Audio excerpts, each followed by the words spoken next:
شامل کرتے ہیں ہمارے نمائندہ مختار احمد انصاری کی رپورٹ کے مطابق chairperson chief minister directorate of evaluation feedback inspection and monitoring brigadier Babar Alauddin کا دورہ چنیور، ڈی پی آفس میں یادگار شہداء پولیس پر حاضری دی اور شہداء کے درجات کی بلندی کے لیے دعا کی گئی۔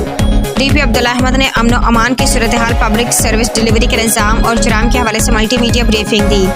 وزیر اعلیٰ پنجاب محترمہ مریم نواز شریف کے ویژن کے مطابق شہریوں کی سہولیات کے لیے کیے گئے اقدامات پر بریفنگ دی گئی۔ Chairperson chief minister brigadier Babar Alauddin نے جرائم پیشہ عناصر کے خلاف آپریشن کے حوالے سے پولیس کارکردگی کا جائزہ لیا اور بہترین پولیسنگ پر زور دیا۔ وزیر اعلیٰ پنجاب کے ویژن کے مطابق کمیونٹی پولیسنگ کے فروغ اور بہتر سروس ڈلیوری کو یقینی بنایا جائے۔ وزیر اعلیٰ پنجاب کے احکامات کے مطابق خواتین اور بچوں کے خلاف جرائم میں ملوث ملزمان کو کیفر کردار تک پہنچایا جائے۔ Chairperson chief minister brigadier Babar Alauddin نے پولیس ورک پر اعتماد کا اظہار کیا اور کارکردگی کو